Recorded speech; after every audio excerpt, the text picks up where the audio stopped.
எல்லாருக்கும் ஹாய். நான் இன்றைக்கி பனானா தோசை செய்ய போகிறேன். இப்போ எப்படி செய்து நம்ம பார்க்கலாம். அதுக்கு 2 வாழைப்பழம் எடுத்துருக்கேன். இந்த வாழைப்பழம் நம்ம கட் பண்ணிக்கலாம். வாழைப்பழம் உள்ளே சேர்த்துடலாம். நான் இந்த கப்பில் 1.5 கப்பு கோதுமை மாவு எடுத்துருக்கேன். உள்ளே சேர்த்துக்கிறேன். இன்னும் 1/2 கப்பு.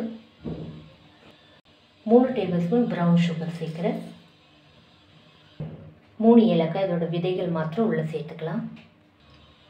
விதைகள் உள்ளே சேர்த்துறேன். கொஞ்சமாக பால் சேர்த்துக்கலாம். இது காய்ச்சின பால், நான் ஆற வச்சுருக்கேன்.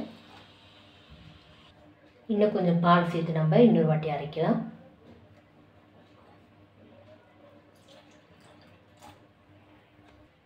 அவ்வளோதான், நான் அரைச்சிட்டேன். நீங்கள் அரைக்கும் போது ஒரு வாட்டி நல்லா மிக்ஸ் பண்ணிவிட்டு இன்னொரு வாட்டி நீங்கள் அரைங்க.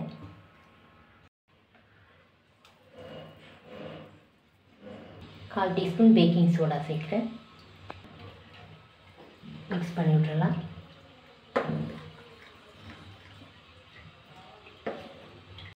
கொஞ்சமாக பால் சேர்க்குறேன்.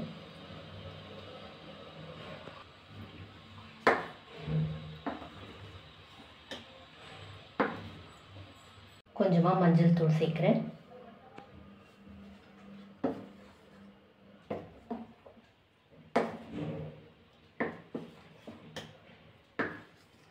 அவ்வளோதான். இப்போ நம்ம தோசை ஊற்றிடலாம்.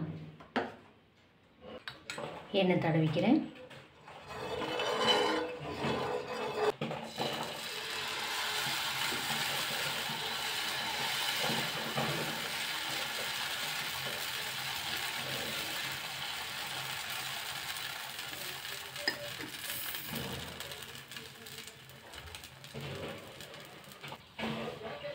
ஒரு நிமிஷம் விட்டு திரும்பி போடலாம்.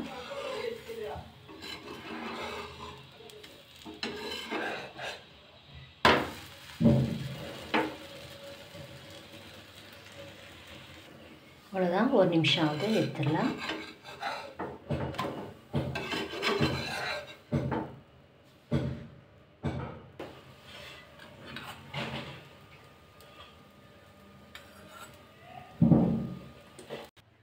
அவ்வளோதான், நம்முடைய பனானா தோசை ரெடி ஆகிடுச்சு. எனக்கு பால் 1.25 கப்பு பால் தேவைப்பட்டுச்சு.